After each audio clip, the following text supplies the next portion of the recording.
Hello guys. तो चलिए आज हम लोग बात करते हैं क्वेश्चन नंबर अपने फर्स्ट की। और जैसे कि आज हमको पता है कि आज हम 5 क्वेश्चन करवाएंगे, केवल 5 क्वेश्चन करवाएंगे। और वो 5 क्वेश्चन आपके लिए इतनी इंपॉर्टेंस होने वाले हैं कि आप लोग खुद समझ जाएंगे कि 5 क्वेश्चन हैं या फिर उससे ज़्यादा है। तो वीडियो में आप लोग शुरू से लेकर अंत तक बने रहें, आपको डेफिनेट आपको मजा आने वाला है, पक्का, आई श्योर। चलिए शुरू करें। ओके चलिए पढ़िए क्वेश्चन नंबर क्या लिखा है।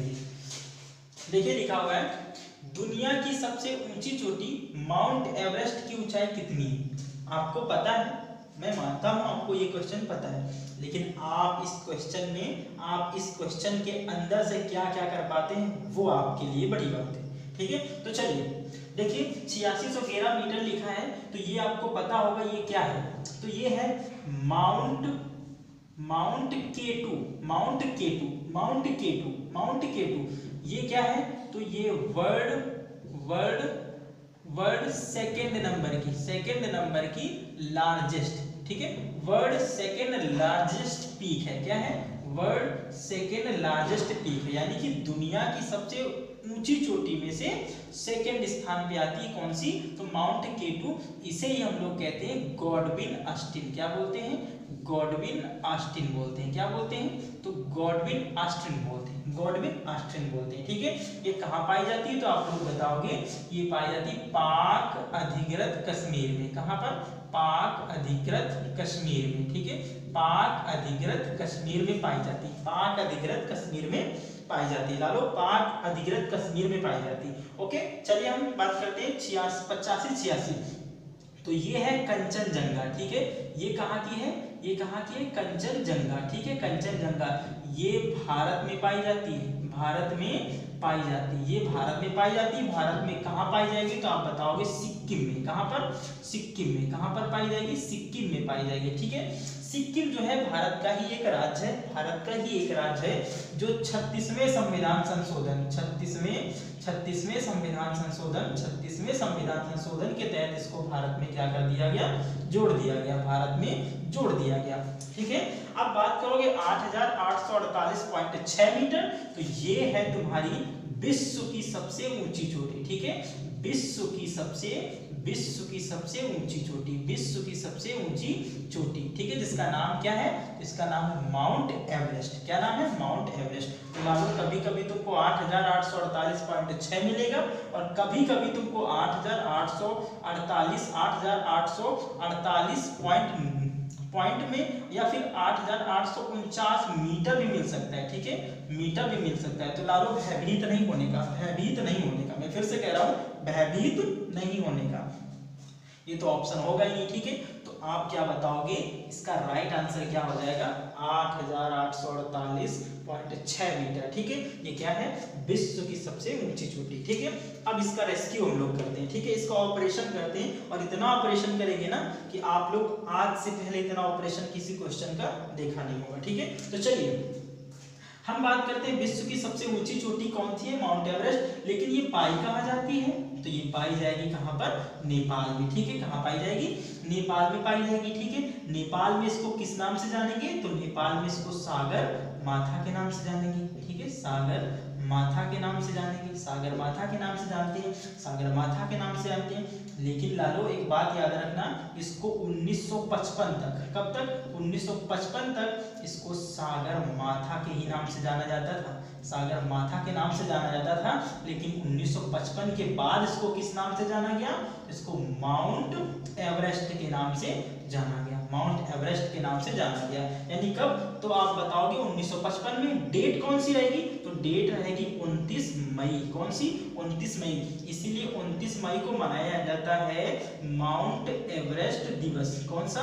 माउंट एवरेस्ट दिवस मनाया जाता है। ठीक है, माउंट एवरेस्ट दिवस मनाया जाता है। एक बार लालो मैं चेक कर लूं कि जरा वीडियो सही आ रहा है कि नहीं आ रहा है। ओके गाइस, सब कुछ सही है। तो चलिए हम लोग आगे बढ़ते हैं। अब देखिए माउंट एवरेस्ट दिवस कब मनाया जाएगा? तो 29 मई को मनाया जाएगा। लेकिन अब आप बोलोगे कि 1953 में इसमें किसने सबसे पहले इस चोटी को फतेह किया? किसने इस चोटी पर सबसे पहले चढ़ने में सफलता प्राप्त की? तो आप बताओगे एडमंड हिलेरी को। किसको? Edmund Hillary. ठीक है, ये व्यक्ति जो थे ये थे न्यूजीलैंड के। कहाँ के थे? न्यूजीलैंड के थे। कहाँ के थे? न्यूजीलैंड के। लेकिन इनके साथ एक और व्यक्ति था जिनका नाम था तेंजिंग। क्या नाम था? तेंजिंग नोरगे। क्या नाम था? तेंजिंग नोरगे, जो कहाँ के थे? जो नेपाल के थे। इन्होंने सबसे पहले 1953 ईस्वी में माउंट एवरेस्ट पर फतेह किया, लेकिन उस समय इसका नाम माउंट एवरेस्ट नहीं था लालो, उस समय इसका नाम था सागर माथा। क्या नाम था इसका? उस समय इसका नाम था सागर माथा। ठीक है, तो आप लोग इतना समझ गए। चलिए हम लोग बात करते हैं नेपाल की। ठीक है, हम लोग बात करेंगे नेपाल की। ठीक है, बात करेंगे नेपाल की। तो नेपाल नाम का एक हम लोग वृक्ष बनाएंगे और इस वृक्ष की टहनियों को ऐसे सजाएंगे जैसे इसमें पत्ते ही पत्ते दिख रहे हो लालो, पत्ते ही पत्ते दिख रहे हैं। तो जरा मैं एक बार देख लेता हूँ कि इस तरफ कहाँ तक वीडियो दिखेगा। ओके, चलो अभी दिखेगा इस तरफ। ठीक है, तो चलिए देखते हैं हम लोग कि नेपाल नाम का वृक्ष बनाया, तो इसमें हम लोग ऐड क्या क्या करेंगे। ठीक है, तो सबसे पहले तो देखिए कि नेपाल जो है 20 सितंबर, कब?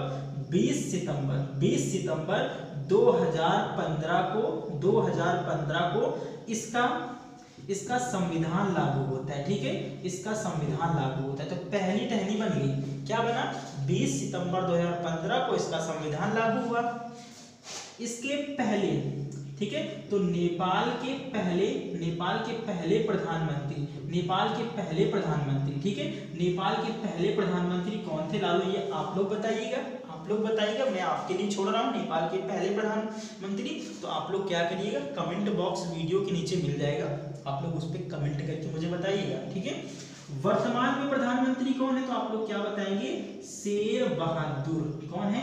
शेर बहादुर देउवा। कौन है? शेर बहादुर देउवा। लेकिन इसके पहले कौन था? तो आपको सबको पता है कि केपी शर्मा ओली इनसे पहले थे।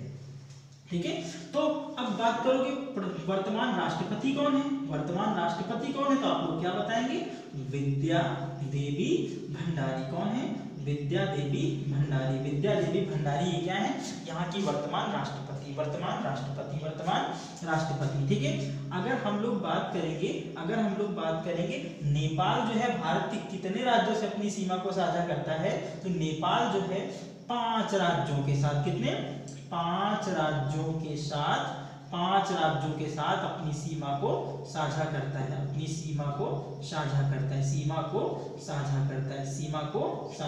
कितने राज्यों के साथ? 5 राज्यों के साथ अपनी सीमा को साझा करता है। ठीक है, वो कौन कौन से राज्य हो जाएंगे?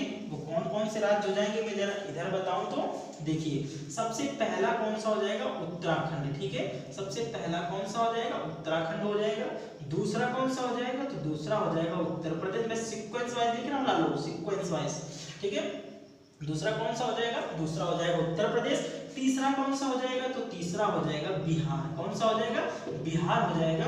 और चौथा तुम्हारा हो जाएगा पश्चिम बंगाल। कौन सा?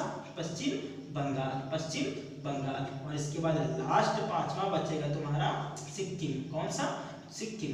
तो 5 राज्य हो गए। पहला कौन सा? उत्तराखंड, दूसरा उत्तर प्रदेश, तीसरा बिहार, चौथा पश्चिम बंगाल और 5वां कौन सा? सिक्किम। अब हम बात करेंगे कि कौन सा राज्य कितनी सीमा को नेपाल से साझा करेगा। ठीक है, कौन सा राज्य कितनी सीमा को नेपाल से साझा करेगा, ये हम लोग देखते हैं। ठीक है, तो सबसे पहले अगर उत्तराखंड की बात करोगे तो 263 किलोमीटर, कितनी? 263 किलोमीटर उत्तराखंड सीमा साझा करेगा। इसके बाद उत्तर प्रदेश की बात करोगे तो 560 किलोमीटर, कितनी? 560 किलोमीटर उत्तर प्रदेश सीमा साझा करेगा नेपाल से। बिहार जो है वो 729 किलोमीटर सीमा साझा करेगा लालो। आज तक तुमको लग रहा होगा कि उत्तर प्रदेश सबसे ज्यादा बिहार नेपाल के साथ सीमा साझा करता है, तो आप लोग गलत थे लालो, आप लोग गलत थे। ठीक है, बिहार सबसे ज्यादा सीमा साझा करता है किससे? नेपाल से, ठीक है 729। पश्चिम बंगाल की बात करोगे तो ये 100 किलोमीटर साझा करेगा, और सिक्किम की बात करोगे तो ये 99 किलोमीटर साझा करेगा, ठीक है। अगर सबको तुम जोड़ दोगे, सबको जोड़ दोगे तो 9 9 18 19 20 21 1751 किलोमीटर, 1751 किलोमीटर जो दूरी है वो क्या तय करता है? वो नेपाल भारत से तय करता है, यानी कि 5 राज्यों के साथ 1751 किलोमीटर की दूरी तय होती है, 1751 किलोमीटर की दूरी तय होती है, ठीक है। तो आई होप आपको वीडियो में कुछ जान आई होगी। आपको वीडियो अच्छा लगा हो तो आप लोग वीडियो को लाइक करिएगा यार, ठीक है। और अगर आप जो है ऐसे ही मतलब एक क्वेश्चन में इतनी जानकारी प्राप्त करना चाहते हैं तो आप लोग वीडियो को लाइक करिए, चैनल को सब्सक्राइब करिए और अदर फ्रेंड सर्कल में शेयर करिए, ठीक है। जय हिंद, जय भारत। ओके, तब तक के लिए बाय, टेक केयर। कल मुलाकात होती इसी टाइम नेक्स्ट वीडियो के साथ।